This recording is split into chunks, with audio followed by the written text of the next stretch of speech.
일본의 경제 성장으로 풍속 산업으로 불리는 유흥업도 부흥기를 이제 맞이하게 되는데요. 이때 야쿠자는 유흥업에 기생해서 돈을 갈취하곤 했습니다. 과연 그 방법이 어떤 것이었을까요? 그럼 난동 부리는 거 막아주고. 막아주는. 그거에 대한 보답으로 보호비를 받는 거죠.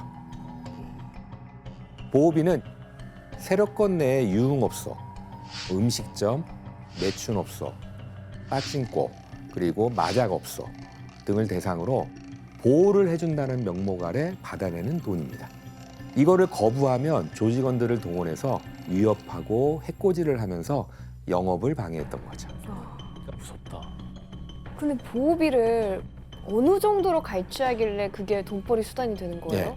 야쿠자는 합법적으로 운영하는 가게에 대해서는 한 달에 약 5만 엔 정도를 받았다라고 해요.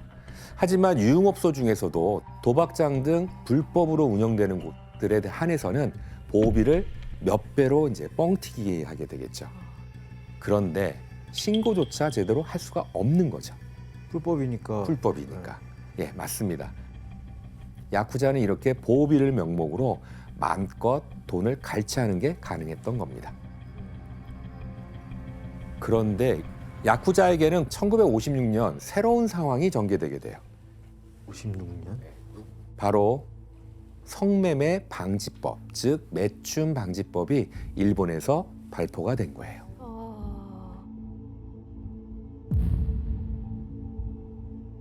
이 법이 만들어지자 매춘업소의 공식적인 매춘은 모두 금지되게 됩니다. 네. 그렇다고 해서 야쿠자들이 매춘업에서 늘 뒤에 빠져 있었던 것만은 아니에요. 대신 인신매매를 통해서 법망을 피해 몰래 여성을 데려다 놓는 곳도 있었습니다. 에? 일본의 딱 중간 정도의 하트 모양으로 보이는 섬이 있어요. 이곳이 바로 와타카노 섬이라고 하는 곳입니다.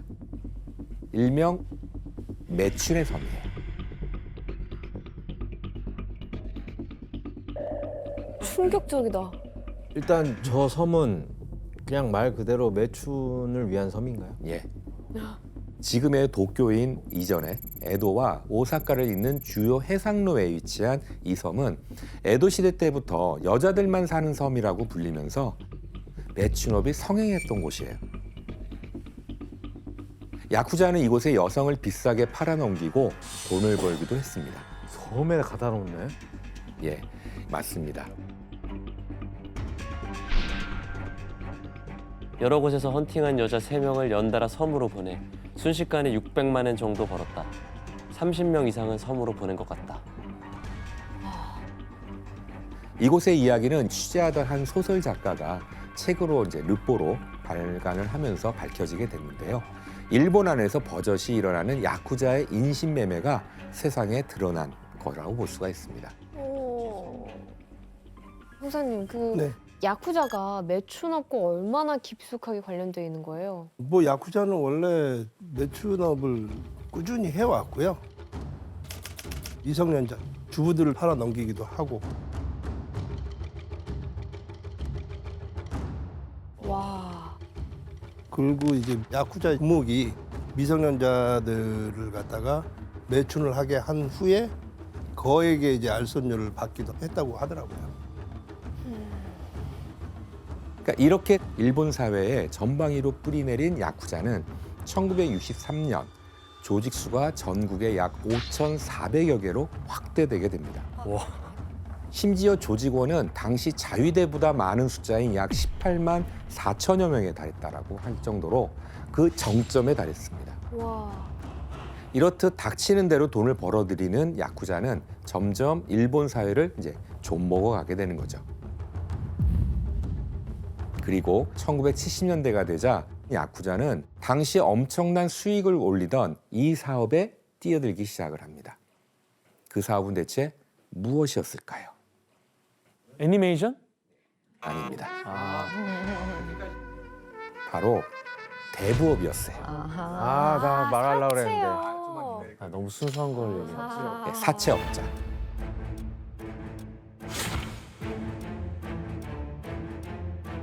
당시 일본에서 대부업은 유례 없는 호황을 누리고 있었어요. 그래서 1978년 어느새 그 규모는 4,200억 엔 정도의 규모였다라고 해요. 그러니까 말 그대로 대부업은 떼돈을 버는 산업이었던 거죠. 결국 야쿠자들이 뛰어든 대부업은 이자율을 끝없이 높이는 결과까지 만들었습니다. 실제로 1970년대 일본 대부업의 연 이자율은 무려 109.5%까지 허용이 되는 지경에 이릅니다. 이자가 109%라고요? 100%가 넘었다고요? 예, 어떻게 갚아 그거를? 엄청나죠. 이렇게 커져가던 야쿠자의 대부업체는 결국엔 당시 사회적 문제를 야기시키는 결과를 만들었습니다. 그러면 여기서 한번 문제를 내도록 하겠습니다. 무슨 문제일까? 당시 야쿠자가 운영하는 대부업체는 돈을 빌리는 사람과의 계약에서 강제로 이것 가입 조항을 넣었는데요. 이것은 무슨 조항이었을까요? 비는 사람과의 이것 가입조. 정답. 예, 규현 씨. 야쿠자 가입 조항을 넣었어요. 아 그렇게 쉽게 가입시켜주지 않아요. 연습생으로. 규현 씨, 오답입니다. 정답. 예, 임지훈 씨. 장기 밀매. 아, 오답입니다. 그런데 어떤 의미에서는 더 좀 험악한 거 있습니다. 정답. 예, 아야 씨. 생명보험. 네, 정답입니다. 아, 생명보험도 생명보험. 가입해야 돼요? 죽으면은 이렇게 돈을 이쪽으로 가져가는. 받을 예. 수 있게. 예. 바로 생명보험 가입 조항을 넣는 거였어요. 그러니까 만약 자살할 시 생명보험금을 대부업체가 가져간다는 내용이 들어있던 겁니다. 그리고 바로 돈을 갚지 못하면 자살을 독촉해서 빚을 갚도록 만든 거였어요. 에? 3,000명이 넘게 이 보험을 들었고 그중 일부는 자살로 생을 마감하기도 했습니다. 와. 두목 명령으로 보석상 아줌마에게 1,000만 엔을 회수하러 갔다. 그녀는 발버둥 쳤지만 전액을 회수했다. 그 방법은 자살로 몰고 간 것이다. 그녀는 생명보험으로 돈을 지불했다. 결국 스스로 목숨을 끊는 사람도 있었지만 야쿠자가 자살을 종용한 탓이었던 거죠. 사회 악이다 진짜. 하지만 이때 만약 스스로 목숨을 끊는 방식을 택하지 않은 사람들에게 야쿠자가 운영하는 대부업체는 어떻게 돈을 받아냈을까요? 어떻게 받아? 바로 이 사람을 이용한 돈벌이를 하는 거죠. 인신매매? 그렇죠. 어... 한 예로 일본에서 굉장히 크게 형성되어 있는 업계가 하나 있는데요. 일본 문화 하면은 떠오르는 일본 문화요? 바로 성인 비디오 업계. 일명 이제 어덜트 비디오라고 하죠. 야쿠자는 만약 돈을 갚지 못하면 이들이 빌린 돈보다 더 비싸게 AV 제작 업체에게 팔아넘겨서 빚을 갚게 만들었던 거였어요. 아, 진짜 나쁘다. 아야씨, 이 야쿠자가 또 돈을 갚지 못한 사람들을 사지에 내몰았던 일도 또 있습니까? 좀 더 최근 일인데 동일본 대지진 때 그 방사능 때문에 못 들어가는 지역이 있었잖아요. 네. 그래서 그런 지역에 야쿠자들이 돈을 갚지 못한 사람들을 시켜서 들어가게 하고 거기서 뭐 돈 될 만한 물건들을 가져오게 하고 또 거기에 뭐 ATM기에서 그 돈을 털어오게 하거나 그런 일들도 있었대요. 그냥 방사능 노출되라고 보내는 거네요?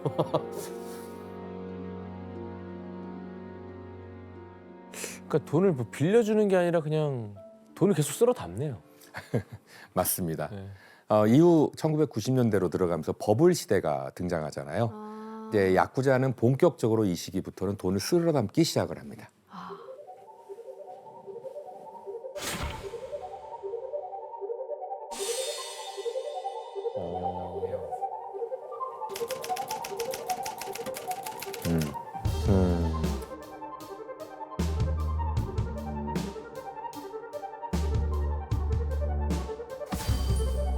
대호황이구나. 시중에 돈이 많아지니까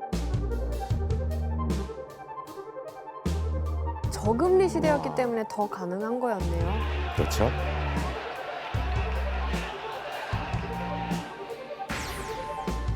부동산 하는 거. 네, 부동산 투자를 하는 거죠. 대단하다.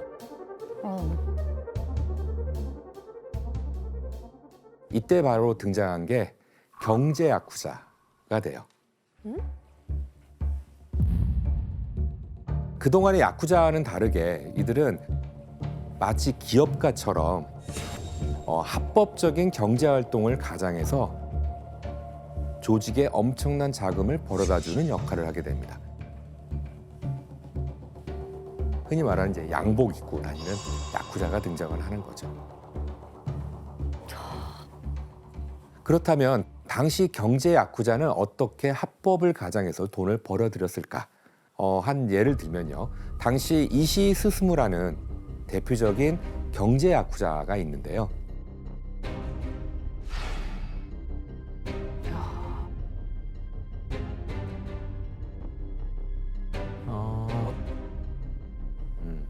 그런데 이시 스스무는 먼저 부동산 회사를 설립하게 됩니다. 그런 다음에 본래 야쿠자의 본성을 드러내서 정치인과 재계를 협박해서 자금을 얻어내게 돼요. 이렇게 모은 1,700억엔의 돈을 부동산 회사에 통해서 증시에 쏟아붓게 됩니다. 그 결과 1987년엔 120억엔의 수익을 올리고 바로 2년 뒤인 1989년에는 철도와 호텔을 운영하는 도쿄전철의 주식까지 매집하기도 했습니다. 이시 스스무는 도쿄전철 주식의 2% 이상까지 사들여 주식을 담보로 약 360억엔을 대출받았다. 와. 그래서 이시 스스무는 이 돈을 기반으로 부동산을 싼 값에 마구마구 사들이기 시작을 해요. 만약 팔지 않는 집주인이 있다면 화음병으로 이제 공격을 하거나 협박도 하고요. 또 강탈하는 수법을 쓰기까지도 했습니다. 이렇게 싼 값에 사들인 부동산을 야쿠자는 또다시 값을 올려서 되파는 수법을 쓰게 됩니다. 이후 엄청나게 불어난 야쿠자들의 자산에 은행들은 이들에게 쉽게 대출을 다시 또 허락해주는 이제 프로세스가 생기는 거겠죠. 결국 경제 야쿠자가 마구잡이로 받은 은행 대출은 이후 버블 붕괴가 왔을 때 일본 경제를 휘청거리게 만드는데 큰 일조를 하는 거죠. 게다가 살인 사건까지 생겨나게 되는데요.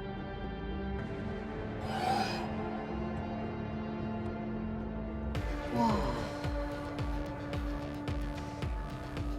名古屋住銀支店長射殺される後頭部に貫通の傷マンション自室前 와. 와, 그 버블 경제 붕괴의 야쿠자도 원인이 하나 있었네요. 원인이 있었던 겁니다. 심지어 경제 분야까지 진출한 야쿠자의 욕심은 끝이 없었습니다. 유명한 사건이 하나 있는데요. 어떤 사건인지 한번 기사를 볼까요? 우리나라 영화에도 자주 나오는 콘크리트 매장 사건까지 발생하게 됩니다. 콘크리트 매장 처리? 예. 이 사건은 야쿠자가 투자자문 사장을 납치해서 1억엔 이상을 빼앗았어요. 그리고 한 임대창고에서 그를 살해한 뒤 콘크리트를 채운 시신을 이제 유기를 한 거죠. 돈 때문에 이런 짓까지 한 거예요? 돈 와. 때문에 하는 거니까요. 진짜 무섭다.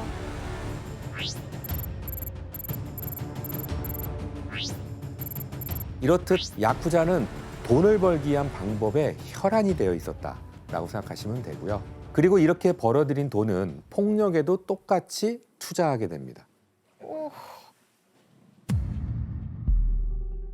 야쿠자들은 돈을 번 만큼 세력을 공고히 하기 위해서 또다시 자신들을 지켜줄 무기에 투자를 한 거죠.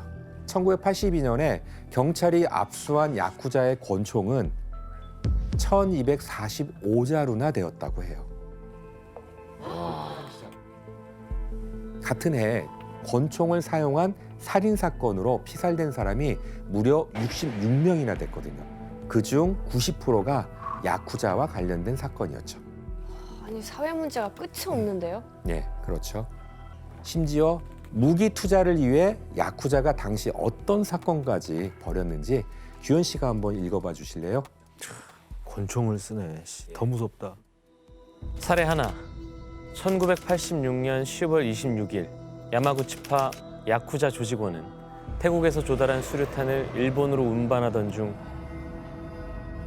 비행 중인 항공기 내에서 실수로 수류탄을 터뜨렸다.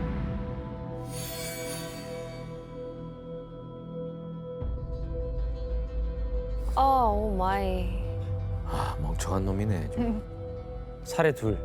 1989년 3월 11일 조직의 야쿠자 두목 등 16명은 권총 제조 기술을 가진 필리핀인 4명을 위조 여권을 사용해 일본에 오게 해 1년간 권총 100수십 정, 실탄 1000여 발 등을 밀조시켜 팔아치우다 체포됐다.